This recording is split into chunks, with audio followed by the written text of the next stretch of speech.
All right. Hey, everyone. Hope you guys have had a great holiday season with your family and are looking forward to New Year's and looking forward to kick off 2021 in a very, very high speed fashion. And welcome to episode 4 of Talking to Wholesalers. Today, we're going to be talking about what happens in escrow. So, the past few weeks, we talked about how to have quality interactions with acquisition wholesalers in episode 1. When they send you a deal and you comp it, um, and you like the numbers, how do you then go ahead and make sure you have all the information from the deal, from the ac wholesaler about the deal, and qualify the deal as well as the acquisitions wholesaler, build rapport with them, and add them as a member of your acquisitions team. Episode 2, we talked about how to build a cash buyers team and how to use your buyers list to develop your buyers team members list through essentially sending an email to your buyers saying, "Hey, how's it going? Are you guys looking for deals? We have some, or what was your buying criteria? Let's hop on the phone and chat." And then the ones who respond are the ones that you individually call and build rapport with and have them as close members of your buyers team. And then episode 3, we talked about how to qualify disposition wholesalers and make sure that they have the necessary buyers ready to receive your deal. So that's making sure that they have a targeted buyer and that they're not just going to be looking for buyers, but they have buyers ready. And so that you ensure that when you send a Dyspo deal, that it's a drag and drop process that's going straight from you to their cash buyer. So today we're essentially going to talk about what happens in escrow. So let's say that you have gotten as far as getting that deal on an option, and you send it out to your Dyspo, and your Dyspo found you a buyer, and they went and saw the property, they got access, and they said they're ready. They want to sign an assignment and deposit that earnest money. So if that happens, or once that's the case and you're feeling good, everything is good to go, what the next step is to have them go ahead and deposit EMD. So that's going to be before you go to escrow. So you have to make sure that the buyer can close within the required timeline. So that's your very first step. And that's before you even ask them for EMD, before you ask them to sign their assignment or anything like that. The idea is to make sure that they can close within the required timeline. So what does that mean? That means that if there's a set closing date for January 14th, and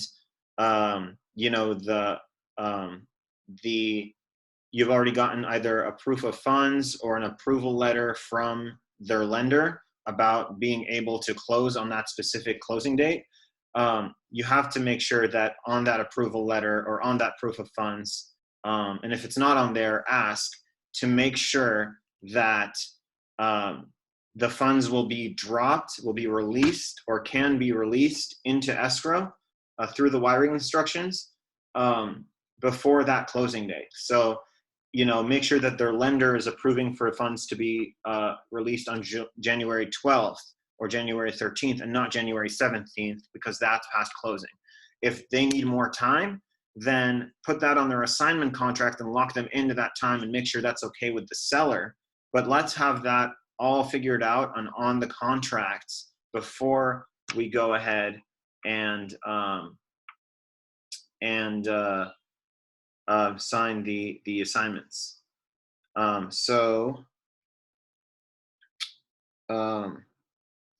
After you get all of that information, you're going to have your Dyspo sign an assignment with your buyer.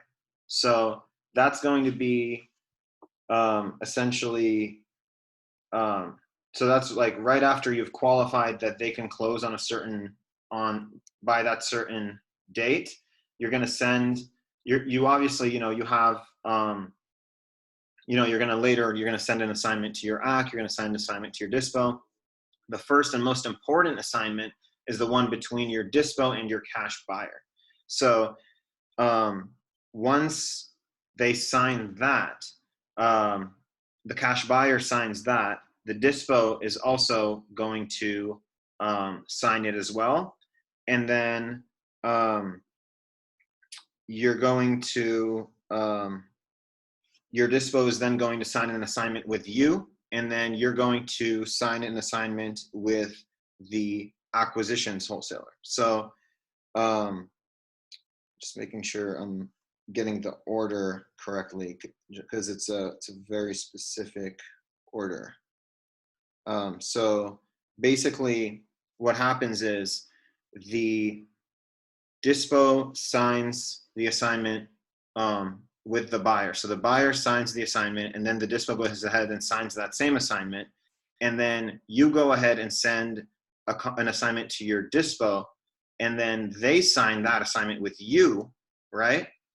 And then you sign that assignment with them. So now everything from you to the Dyspo to the buyer is all signed, okay? Then the AC sends you an assignment, and then the AC signs that assignment. But you don't sign that assignment with that acquisitions wholesaler until everything is cleared in front of you. Does that make sense? So in terms of signatures, it's coming from the buyer's end and then backwards. So, because let's say that I signed with the AC wholesaler this non-refundable EMD assignment that locks me into a property, right? And then my Dyspo wholesaler is like, buyer bailed, sorry. That means I just locked myself into something that if the AC isn't cool, they can put me in a lot of heat and be like, you signed, now you need to deposit EMD. So you cannot commit to something that is sent to you until the funding source has already signed, which is the buyer. That's why the buyer is the first person who signs their assignment. And then the Dyspo signs it, and then the Dyspo signs an assignment with you. You guys both sign, and then the last signature that is made is your signature with the AC, even after the AC signs it. So that's really the last signature, is you with your AC wholesaler. And then what you do, and by the way, I didn't mention collecting EMD yet. EMD is not collected yet. You're signing first. Okay, so you have all of these signatures executed. So now all the paperwork is done. That's it. And you know that they're going to close by that date because you've gotten proof that if they have gone through a lender, that the lender is going to deposit the money, release the money a few days prior to the closing date or on that closing date before like 12 p.m. If they're going with proof of funds, you're going to basically ask them, okay, you have all this money in your bank account that I see in this proof of funds letter, which is from the bank, by the way, none of that online, Kogo Capital, all of those proof of funds that can be online generated. It's got to be from a bank or from a funding source, the proof of funds, the personal proof of funds. And then from a lender, it's got to be, the pre-approval letter has to be from the lender. So with the personal proof of funds, you got to ask them, okay, I see you have this money. Are you going to have it available to you by this certain closing date? If not, then, let's figure out a time so we can run it by the seller before we sign. So once you sign, everything is good, and all of the, and you're making sure that the funding is going to be there by that certain date. So then you're going to have to send everything to title. So you're going to call the title company and tell them you want to put a deal in escrow. And what they're going to do is they're going to, if you haven't been referred to a specific escrow officer, they're going to assign you one. And then you're going to get on the phone with that escrow officer, tell them, hey, I'm doing this deal, and it's going to have 3 assignments in it. If you're micro flipping, it's going to be 3 assignments. So the person who I got the deal from, this AC wholesaler, this is as I'm talking to the escrow officer, this AC wholesaler, he's has a purchase contract direct to the seller, which should be already in file with you guys. and I have an assignment with him, and then I'm assigning it to my dispositions person who is assigning it to the end buyer. And so you just fill them in on the situation, tell them it's going to be, there's going to be 3 assignments involved. And if they're wholesale friendly, you know, they're going to do it. And, you know, you wouldn't be calling the title company if you hadn't already been referred that it had, if you already called in or had been told in advance that it was wholesale friendly. So you just fill them in on how many assignments there are, that they're all executed, which file this is attached to, because the ACK wholesaler already has a file open with the seller in that title company. So you have to attach, let them know that you're going to send them documents that they're all going to stack up and put them in the same file. So you get assigned an officer, you talk to them, you let them know the situation, tell them you're a wholesaler and all that, you build rapport with them, and then you have your Dyspo send the buyer Dyspo assignment via email. So the assignment between the end buyer and the Dyspo wholesaler, you send the escrow officer's email to the Dyspo wholesaler, and the Dyspo wholesaler will take that assignment that they made with the buyer and email it to that escrow officer saying that this is my assignment to the end buyer, and they would already know, after you talk to them on the phone, they'd know who is who. You'd give them the breakdown of all the LLC names, and so they'll say, here's the assignment from me to this end buyer, and this is their LLC name, and then they'll already know, okay, thanks, we've been waiting for that, you know? So you do that, and then you send, then after that, you send, or it doesn't even have to be in that order, but you make sure they do that, and then you send the assignment between you and the ACK, and then you and the Dyspo, you send that in an email, right, to the escrow officer as well, or the closing attorney, or whatever it's called in your state. You send that, you email that to the closing attorney, and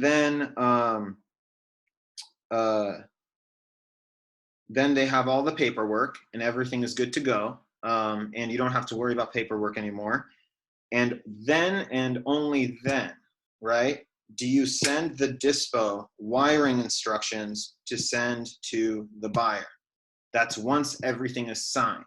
You send the Dyspo the wiring instructions to send to the buyer. And a lot of people, you know, won't necessarily do this, but the reason that I always urge people to strongly to do this is because let's say what happened. Let's say if you didn't do that at all and you just completely ignored that and you just didn't do it. What ends up happening is you have a purchase contract that is already in file with the seller and the ACK wholesaler, right? And the ACK wholesaler is telling the seller, I'm finding you a cash buyer. And the escrow officer is already expecting that, right? So if, let's say, you didn't talk to the ACK wholesaler and you didn't, you know, send all these assignments yet, and you just have the buyer send EMD ASAP, the escrow officer might think that buyer sending that EMD was found by that ACK wholesaler, and it totally might just get overlooked, and then you and your Dyspo get completely cut out. Or that doesn't happen. I haven't heard a lot of stories about that happening, but just logically, it seems like you would want to make sure that all of the paperwork is in escrow, and that you have had those conversations with the escrow officer so they know the plan, so that if they don't get a call saying, hey, I'm putting in money, I'm the buyer for this deal, they won't just be like, oh, perfect, you know, this must be the ACK wholesaler's direct buyer. You know, you have to fill them in first and let them know that there's going to be this number of assignments, and these are the people who are involved, and here are all of the assignment contracts. And once that's good to go, have the buyer put in EMD. And I know that's a lot of work between getting the cash buyer to agree to putting in EMD and them actually putting it in, or agree to buying the house and them actually putting in the EMD. But all of this can be executed in a matter of hours, really, right? So just finding out that they can close in time, right? And then after you finding out they can close in time, you just draft up the assignment contracts and then you have the Dyspo send it to them. That's all signed. That can be done in like 30 minutes to 45 minutes. And then you just call the escrow officer. That's a quick phone call. Then you just send the assignments to the escrow officer, and then that's it. And then you're essentially good to go. Then you can send the Dyspo wiring instructions to send to the buyer, and then you have to make sure that the EMD is in. How do you do that? You call the escrow officer and you constantly say, constantly ask, hey, have you received the EMD from this buyer? Because buyers will often say that they have deposited EMD or that they have initiated the wire transfer without it actually reaching yet. So that's a thing that some buyers do, either to buy more time, to get funds out, or whatever. But you have to make sure that EMD gets put in, and preferably before, corresponding to what's in their assignment contract, right? Because if it says by the end of the next business day, that means it's got to be by the end of the next business day. Because if it's not, then you can go ahead and start looking for other buyers, and you can get someone else to put up EMD, but it's got to be by then. So make sure the EMD is in, and then you're going to tell your Dyspo that you're going to be the primary contact for all new updates regarding what is in escrow. What does that mean, and why is that important? It's because many times you're going to be talking to an escrow officer in a title company that is overwhelmingly busy with many other wholesale transactions from other wholesalers. And it's important to them, and they really appreciate it if there's only one point of contact with that for that deal. So if you want, so you tell your Dyspo it's going to be you, and then you talk to your AC and decide which one of you guys is going to be really getting the information from the escrow officer and being that rep, that point of contact. Because what ends up happening is, imagine if you had, if you were an escrow officer and you were doing a deal with 3 wholesalers that all have assignments on one deal, and each one of them is constantly bombarding you with updates and asking stuff. And it's like, whoa, calm down. This is one file.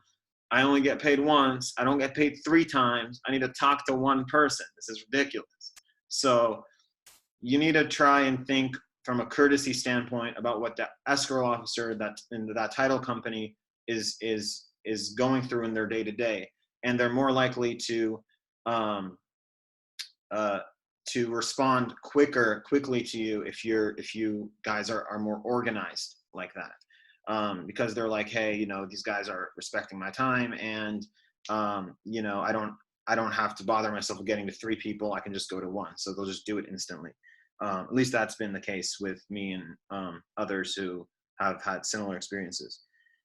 So once you kind of decide on who's going to be that primary contact for new updates, you're going to keep checking with escrow to see first if the title is clear. And if it's not, figure out if you're going to pass the closing date for seller to remedy any liens and back taxes. Because if the title doesn't come back clear, there's usually going to be a mortgage or a lien or a back tax or whatever the case may be that the seller needs to pay off. And sure, that may be transactionally funded, meaning that the actual purchase price that's coming from the buyer's funds is going to cover that. But a lot of times there's other paperwork that needs to go and become approved by whoever the mortgage bank or lender is for that seller. That paperwork needs to be approved, and that might take a few days, like 4 to 7 days or however it may be. And, you can't proceed to have the buyer deposit funds until that's taken care of. So let's say that you were supposed to close on January 14th, and your seller had back taxes that needed to be paid, and it took until January 17th to get those cleared. What just happened? We just passed the closing date of January 14th.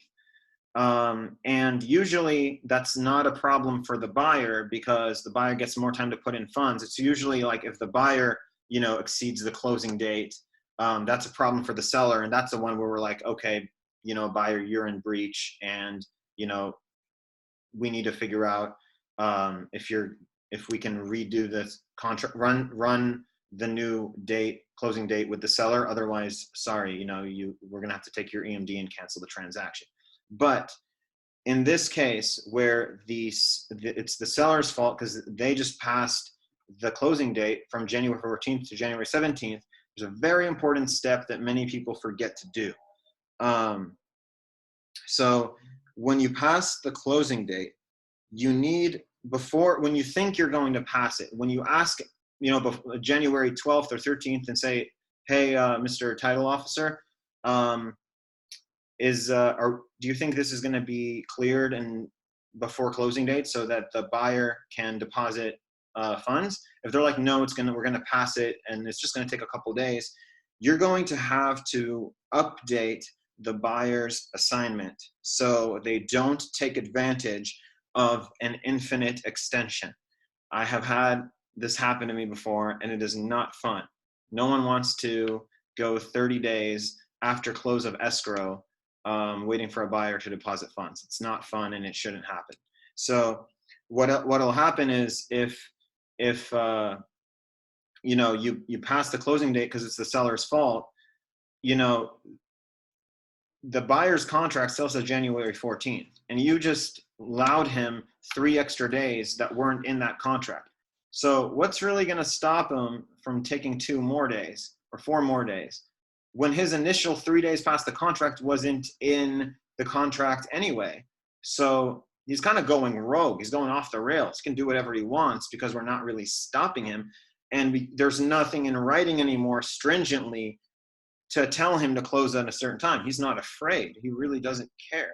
So you need to update his assignment. So if it's January 12th or January 11th or whatever, and you're supposed to close on January 14th, you're going to talk to your Dyspo and say to your Dyspo that, hey, can we go ahead and can you go ahead and update the contract, which is basically kind of just, changing a part of it and then just having people re-sign, or it's kind of like if it's a paper contract, just,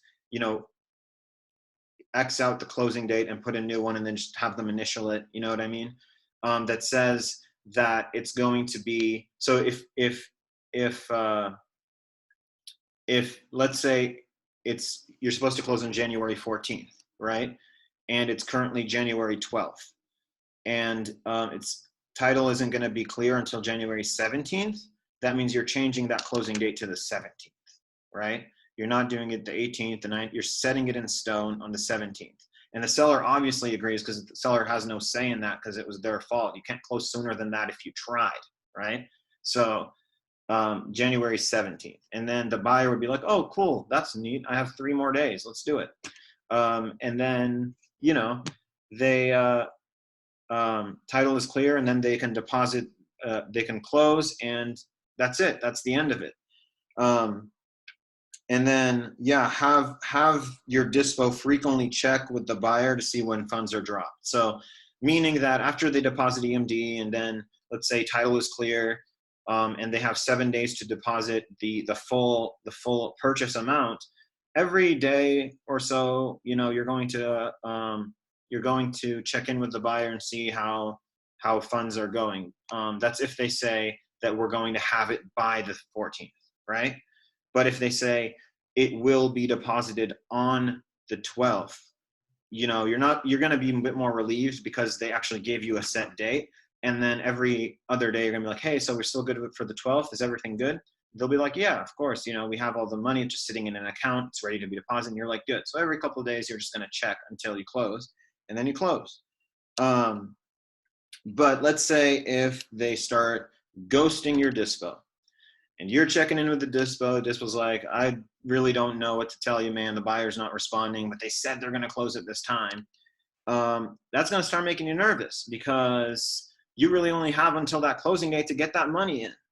So if you don't get an answer, if your Dyspo gets ghosted by the buyer, and you get a feeling that they're going to breach and try to buy more time like that, once they're in breach, you're going to have to line a new buyer up to deposit EMD, because guess what? If it's January 10th and you're closing January 14th,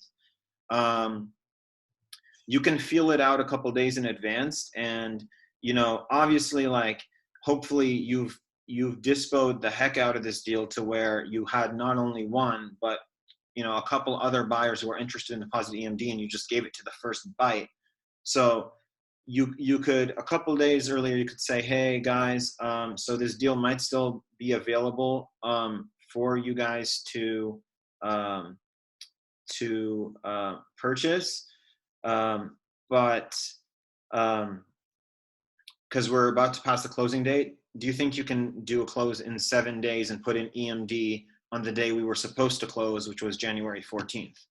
Obviously, you would have to talk to the seller and let them know the situation, that the buyer fell out, because oftentimes they're not going to tell you, no, you lost your chance to sell my deal, because they still want to sell the house. You know what I mean? They understand it's the buyer's fault. So you basically tell them, okay, we have another buyer. They're ready to put in their earnest money, and they're going to take 7 to 10 days from when we were supposed to close with the first guy. Sure, the seller will be pissed a little bit, but they still want to do it. So you go ahead and have them kind of lined up on January 12th or January 11th. You just spend those few days marketing, finding a new buyer. And then if it hits January 14th, because you told the backup buyers right? You didn't tell them this will happen.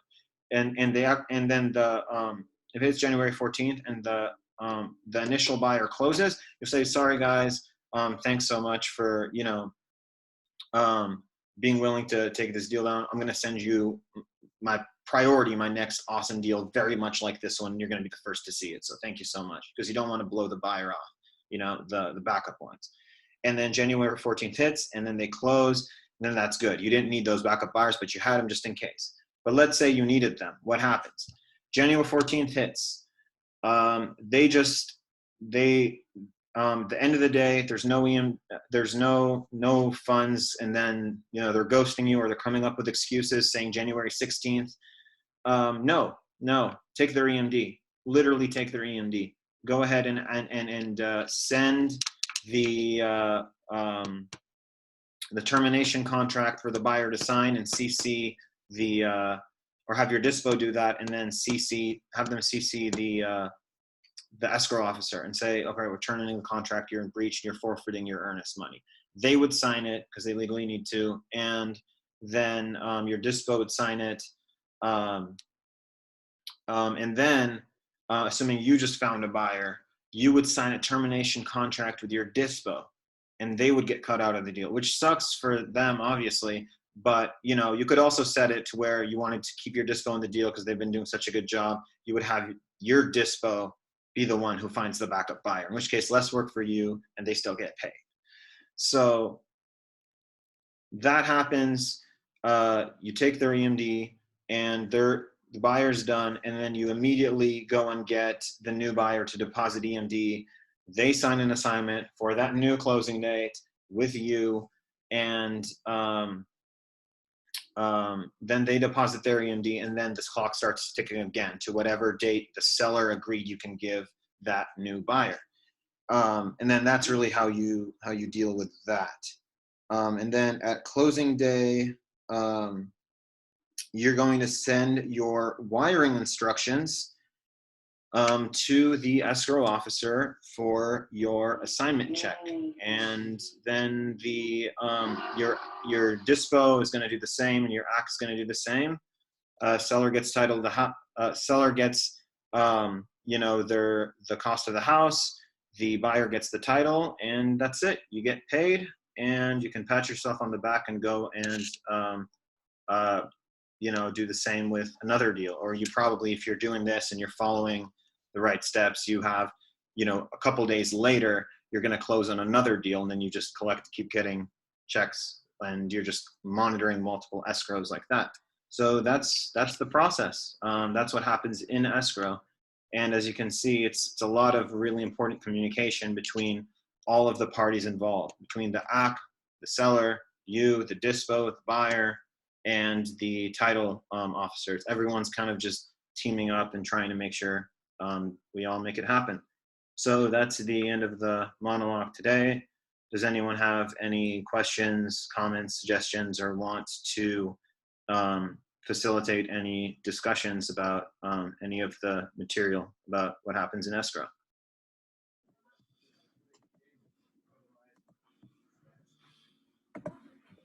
That's the last antibiotic I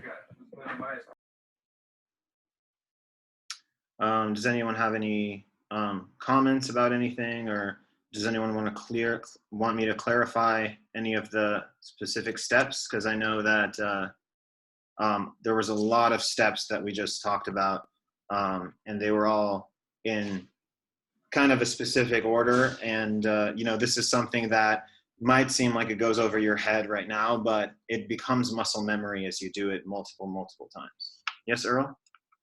It did kind of go over my head, just to be honest, and I Really? feel embarrassed saying that. But yeah, if you could just kind of go over it again, but like maybe explain it from the standpoint of me being like a country boy, farmer, not super sophisticated. So if you could just share it again. Oh, dude, yeah. Thank you so much, because I'm pretty sure you are not the only one. So if I were to break it down even more, I would basically boil it down into steps. So again, this video is about escrow. So assuming that your Dyspo wholesaler did their job, they found a buyer, and now you have a buyer who wants to deposit EMD, right? They want the house. That's it. Number one, step one, you make sure that they have the funds to do it. So either proof of funds or pre-approval letter from the lender, right? Step one. Step two, make sure on said documents or after they send you that document, make sure that they can close within the time frame that is specified on the initial purchase contract with the seller, right? That's step two. Step three, see, even I forget. So, I mean, that's really good that you asked.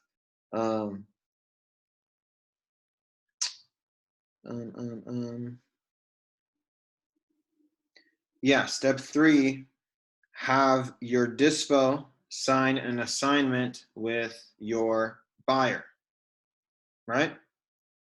Sign an assignment with the buyer that they just got. And then after that, you sign an assignment with your Dyspo. Then after that, you sign an assignment with your AC. So you do it in reverse orders, if I understand. Reverse order. Because you want the commitment to start where the money's coming from. Got it. The commitment, what's a commitment? Two parties signing, not one, two. So the commitment happens where the buyer, the guy who says he's gonna pay for dinner, this buyer, he's signing with the Dyspo, and they're both signing. It's it, they're signed. Then the Dyspo will be comfortable enough to sign a contract with you on your assignment, right? With him, because he's covered. The buyer just signed an assignment with him. He's getting paid. That's it. Mm-hmm. So now he's going to be comfortable because you would have already sent your Dyspo an assignment, and you might have signed it with the Dyspo because that's where your check is coming from, the Dyspo. The Dyspo is not going to sign with you until he's signed with the buyer. Right. So once the Dyspo signs with the buyer, he's going to sign with you, and you probably would have already pre-signed that assignment, but you wouldn't have signed the assignment with the AC yet. Right. Where everybody is like, where everyone is expected to get their money from, they sign it first. So that makes sense. So the Dyspo is getting the money from the buyer, so they're signing the buyer. Are they getting the money from the micro flipper, from me? No. So only when they sign with their buyer, they sign with me. Once they sign with me, I'm getting my money from the Dyspo. So once they sign with me, after they sign with their buyer, I sign with them. Right? Now I'm good. And then the AC, who's already sent me an assignment and they signed it, I will finally sign with the AC this non-refundable EMD, like, you know, assignment contract, transferring the rights of the contract to me and expecting me to perform, and I'll feel very well and able to sign this with them because my Dyspo and my buyer have already signed. The funding source has signed. Does that aspect make sense to everyone? No, that makes sense. Okay. And if it doesn't make sense, please speak out. I know there's 8 people in here. So if it doesn't make sense, let me know. My one question was, did you have it listed out? I just listed it out, well, checked my list to make sure it was right. And I added one thing to it, but that was literally my one question, and then you got to it. So okay, I'm so glad. See, thanks, Earl, so much for asking that, because a lot of people struggle with that because it's a very, very specific process, a specific order. I even had a conversation like 4 months ago with Paola, who's on the call right now, because she was asking me the same thing like 4 months ago, and it's just a common thing that everybody asks. So I'm glad that we can kind of square this off right here for everyone to kind of understand, and those who watch the YouTube video later on. So after you do that, you have again received the proof of funds from the buyer. B, you know that that's not that the disbursement of that funds is not going to conflict with the closing date. C, you've gotten all of the assignments signed. Now, part D is hold on, just to make sure it's right.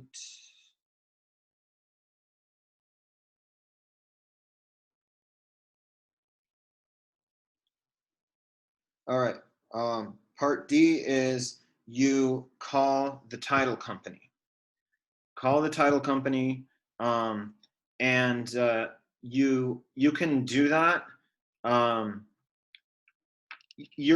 think you're already going to have a escrow officer, now that I think of it, already in place at that specific title company, because the AC wholesaler already set that up with the seller. So it's already going to be a title company in place. In assuming, again, this is all in the perspective of the micro flipper. If you're direct to seller, you're going to have to pick it and all that. But you're going to call that escrow officer yourself, because you're going to ask your AC, okay, what's the title company? This was one of your first questions way back when you evaluated the AC wholesaler. What's the title company? So you're going to ask them, what's the title company? Who's the escrow officer? And then they're going to tell you, okay, this is their email. And then if they have their phone number, great. If not, you can email them and ask for their phone number, or you can Google it. You call them on the phone, you introduce yourself, and you say that you are a wholesaler that's working with XYZ LLC, whatever your LLC, the LLC of your AC wholesaler was. Acquisitions Wholesaler LLC, let's just call it that for simplicity's sake. So AC Wholesaler LLC, I got this deal from him. He has a file with you direct to the seller. I am getting assigned this deal from him, and then we have a buyer that I found by assigning it to Jose or whoever, and Jose assigned it to end buyer, right? I know these are very inconsistent names, AC Wholesaler, Jose, and end buyer, but bear with me. You go ahead and just let them know that this is the plan. This is how disbursement is going to work. There's a seller, there's the acquisitions wholesaler, and then they're assigning it to, or there's the seller who has a purchase contract with the acquisitions wholesaler. They're assigning it to me, assignment number 1. I'm assigning it to Jose, assignment number 2, to Dyspo, and assignment number 3, the Dyspo is assigning it to the end buyer.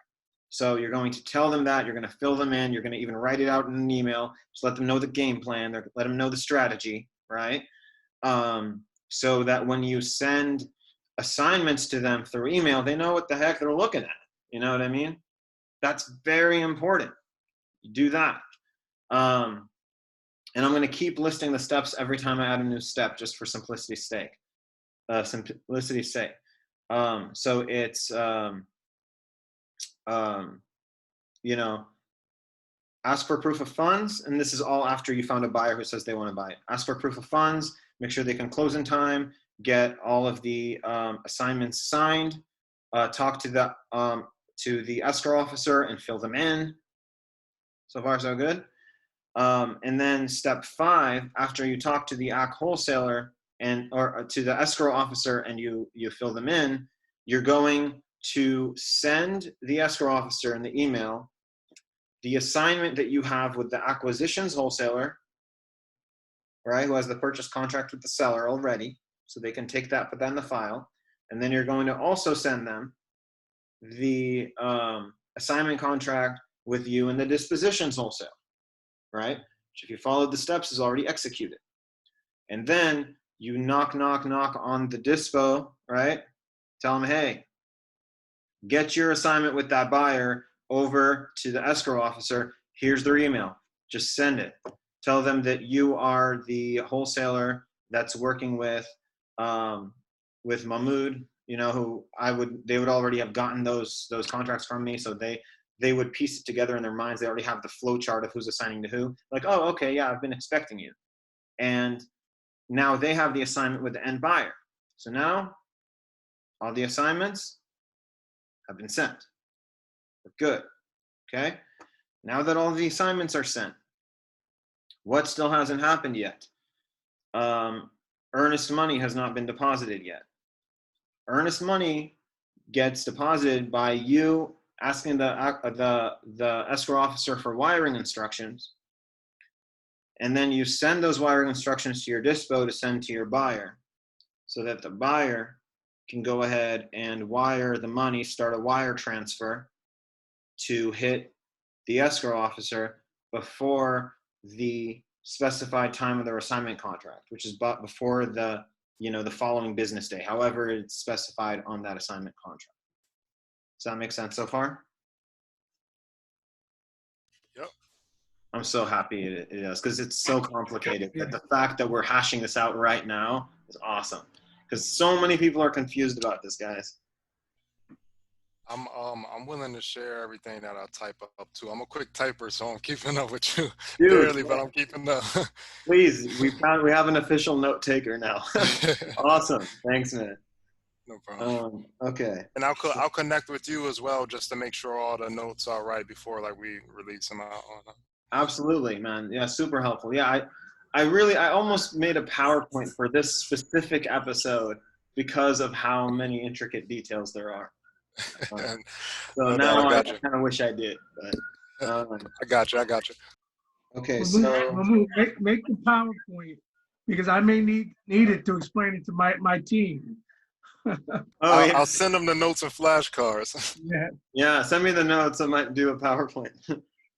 And then, okay, so we said the last step that we said was send the Dyspo wiring instructions to send to the buyer to deposit EMD. Okay, so now you're going to make sure. What step are we on after putting EMD? Are we on step 5?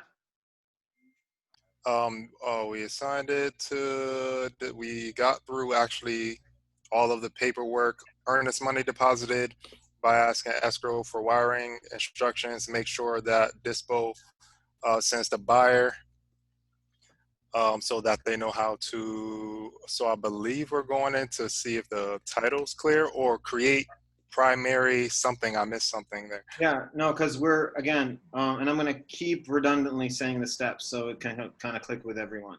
So it's get the POF, see if you can see if they can close within the required timeline, get the assignments executed, call title, and then that's step 4. And then 5, have everyone send out all of their assignments to title. And then step 6, have wiring instructions sent to the buyer and have the buyer send the EMD. Step 7, make sure EMD is in. All right.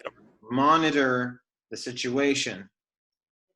Ask the escrow officer, did you receive it? Because as soon as the buyer tells you, that we've begun that transfer, you know, you still don't know if it's in or not. So make sure that the EMD is in. That's step 7. Make sure the EMD is in, and you get that by talking to the escrow officer. Step 8 is establish a point of contact with the escrow officer. Okay? Which one of you guys is going to be the point of contact, the liaison that's interacting directly with the escrow officer? Or with the closing attorney. That's step 8. And I'm really sorry, guys, I didn't number these beforehand and make it simple to digest. I kind of just formulated all of this content very kind of sporadically, so I didn't get a chance to organize it. But you know, it's all here.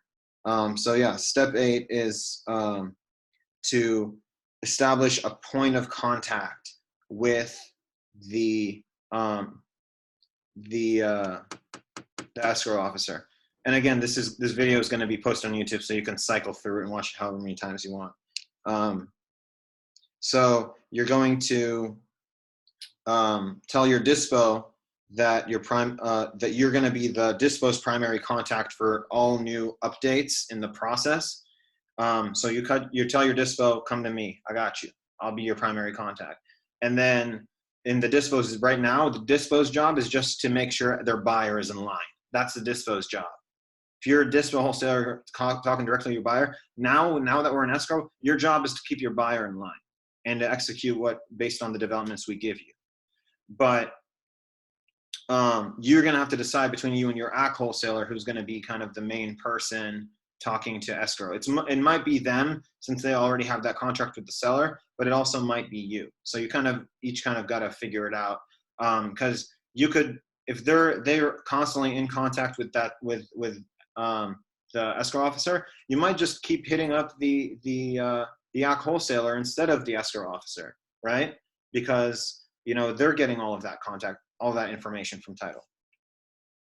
So again, establish the primary contact with escrow. Step 8.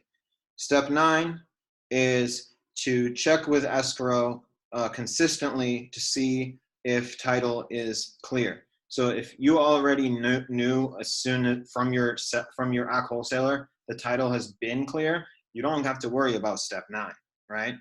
You don't have to worry about it at all. But yeah, you have to make sure that title is clear, because if it's not, we're going to have to figure out. And this step 9, you can put like 9B or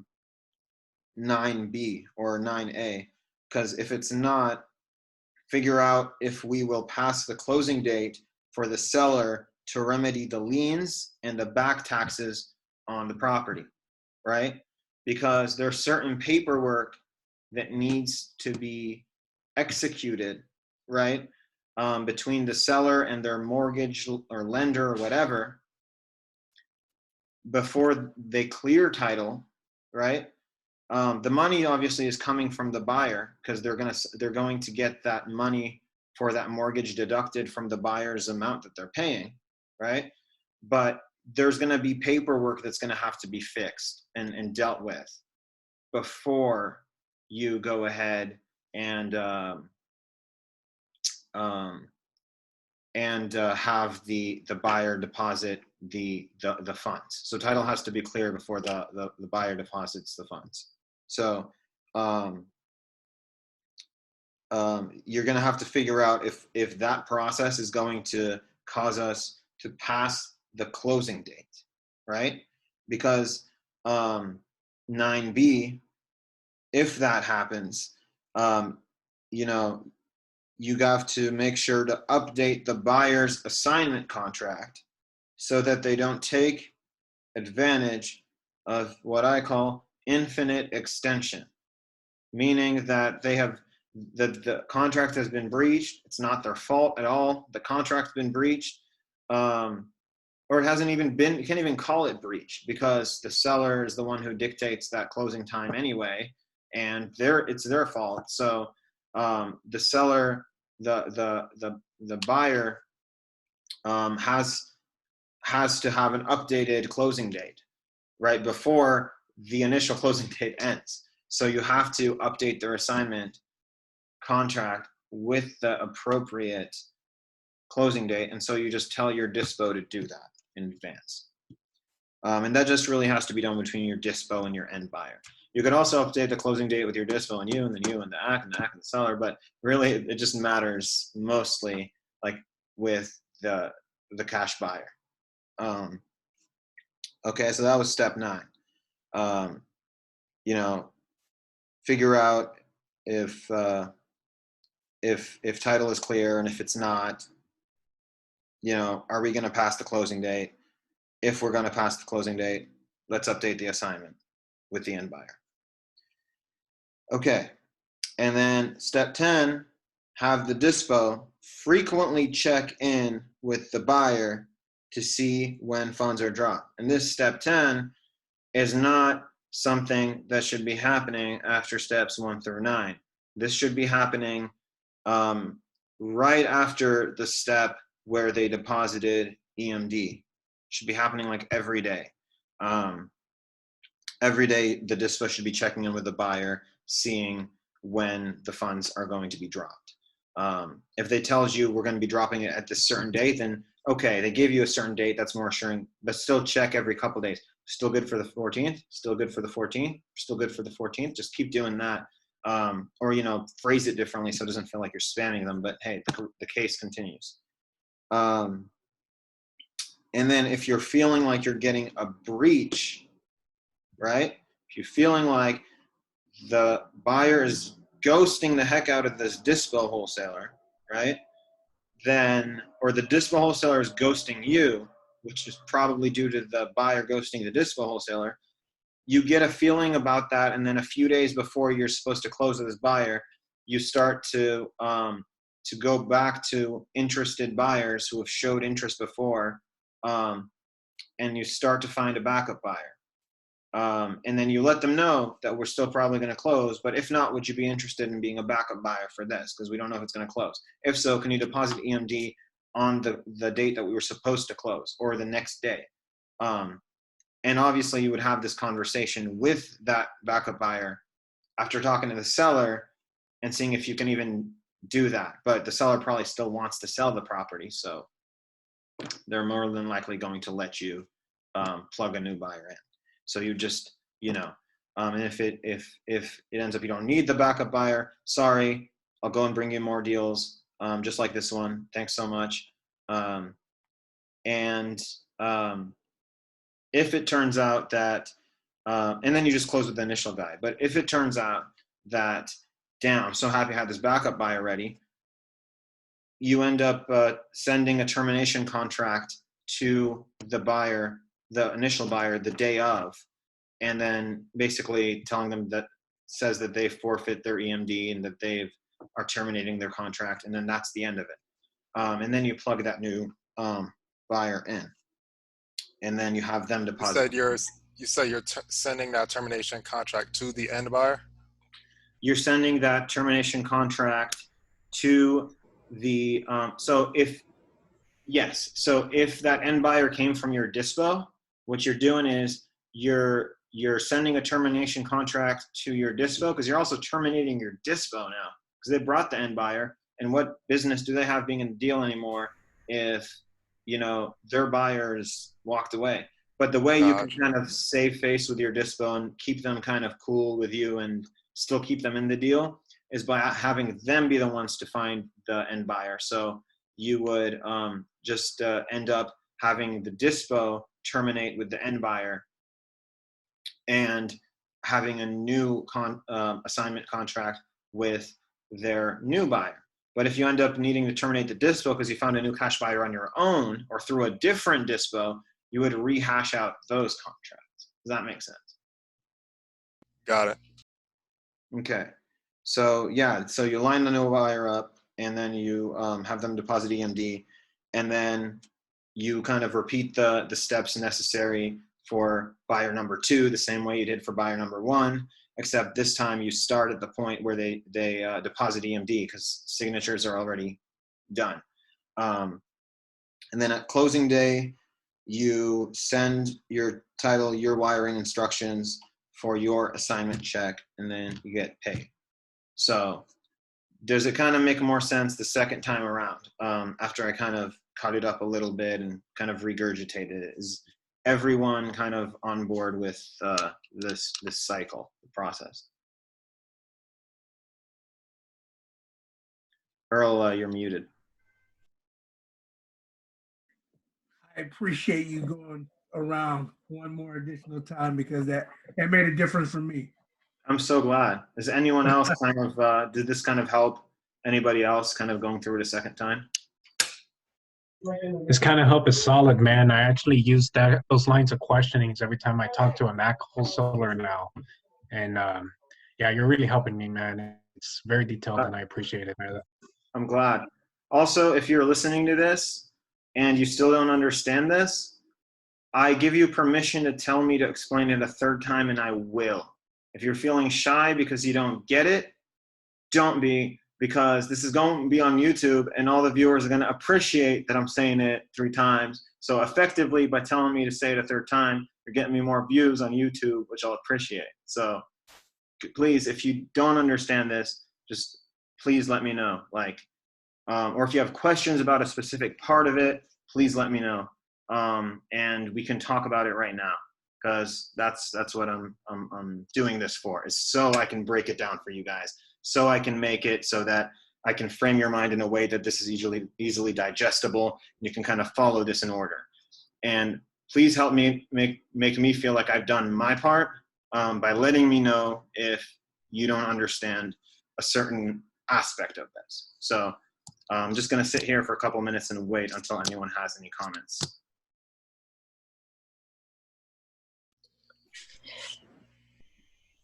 I mean, I'm open to go down a list with you and make sure I have it right. Please. Cool. So, so number 1, we're going to be making sure that the buyer has the approval letter from the hard money lender. Or if they're using their own funds to funds. Or POF. personal, yeah, so POF. Okay. Gotcha. Cool. So I'll take that. Number 2, let's make sure that they can close within the specified time frame. So whenever close of escrow is. Yeah. Number 3, we're going to be doing the assignments. So from in reverse order. So we're going to have Dyspo assigned to the buyer, and they both sign. We assign to Dyspo, and the acquisition wholesaler assigns to us. Yes. So number 4, the paperwork's done. Number 5, talk to escrow and fill them in. So essentially letting them know exactly how the breakdown of how the assignments go. 6, we will be making sure, let's see. Email the assignments to the escrow officer. Gotcha. Yep. Earnest money. Okay. So I think I put that. And then earnest money. Yep. So emails to escrow of assignments. Gotcha. And this time we're sending the emails though in the traditional fashion, in the traditional order for them to keep up with. And then we have the Dyspo guy go ahead and send out the last email. Yeah, because you're sending an email with the assignment you did with your AC and the assignment you did with your Dyspo, and then they're sending an email to escrow with the assignment they did with their buyer. Gotcha. Cool. And then next step, earnest money deposited. Well, asking escrow for the wiring instructions for earnest money to be deposited. I don't know what this create primary thing meant, but I'm going asking the escrow officer for the wiring instructions and then sending it to the Dyspo to send to the end buyer, right? Gotcha. Yep. And then having the end buyer send it to escrow. This is all under having the buyer deposit EMD. Yep. And then having end buyer sent to escrow. Make sure the EMD is in over and over and over. Once that happens, we're making sure EMD is in. Next, we're establishing a liaison with the escrow officer. So making sure that they have a point of contact. Yep. At that moment, we're gonna let the Dyspo know to just keep their buyer in line. and either ourself or the seller will be the primary contact of the deal, or the actual seller. Next, we're going to be seeing if the title is clear, if we haven't, and we want to do this consistently. If not, section B of that is going to be figure out if we're going to pass the closing date, and if the seller is going to have to remedy any back taxes. Or liens, yeah. Or liens. Gotcha. Let me add that in. Or liens. If we happen to close the passing date, we're going to update the buyer's assignment with the appropriate closing date, so that way we don't end it up with an infinite extension and they're just, breach contract. And Yeah, I'd update that statement though. Not if we pass the closing date, if we foresee that we may likely pass. Gotcha. Before it happens. Nice. That's good to know. Yeah. We will pass. Okay. And then we're going to have the Dyspo frequently check in with buyer to see when funds are dropped. So just adding that in again. You're constantly doing it from the point that after they deposited EMD, you're constantly, once their clock is ticking, you're always, doing that. But I just put that step in there to kind of just have a place in the steps, but that's always going to be happening. Yeah. But really, and I think, yeah, sorry, go ahead. I think I put that higher up than it should, because I actually have oh no, never mind. No, I didn't. That's just the next section. All right. So that was number 10 for me. Yeah, that's good. It's really, you can't even really do that because if title is clear, you can just, make sure title is clear. You can keep checking in with them, because now them depositing the funds actually matters. But if title isn't clear yet, you're not even worrying about the buyer. You're worrying about the seller right now. Yep. Cool. And so then the next step after that will be, if you think, so 10B, if we think that the EMD won't drop in, and that's going to be breached, talk to the seller about bringing in a backup buyer, which more than likely they will want to, and then begin outreach to the buyers that were interested in that deal. Yep, that's it. And then have them, and then essentially go through that process with buyer number 2. Yeah. And then termination contract to the end buyer, or have Dyspo send termination contract if you want to keep them on board. Yeah, exactly. That's right after that's right before you plug the new buyer in. Exactly. Okay, cool. All right. And then you send your buyer instructions for your assignment check to the escrow. Yep. Which is usually the best part. All right. Yep, so cool. That awesome. All checks out. So now, are you guys feeling a bit more confident about what to do when you're going in escrow? Does it kind of make more sense? Awesome. That's good. It's good to hear. All right, cool. If nothing else, I think we're going to end. It's been exactly an hour and some change, but made good timing. All right, thanks everyone who joined in on this call, and have a great. Hey, Mahmoud. What's up? Where is this gonna be? You said that this is gonna be in YouTube, the recordings? YouTube. So all of my recordings, except for episode 1, all of my recordings are on on YouTube, and then I have them on. You can find my posts on the Astro Elite page, where I posted the links to the YouTube. What I will do actually is when I post this one tonight, I'll post all the other links with it too. Okay, great, thank you. Yep, of course. All right, guys, I'll see you next time. Have a great New Year's Eve and a great New Year's. And I'm excited to see what we can do this coming January. Have a great night, and I'll see you guys next week for our final episode. All right, see you guys. Thank you. Yep. Definitely. Thank you, bro. I'll get that. I'll get that over to you now. Sounds good. Good night, everybody. All right. Good night, guys.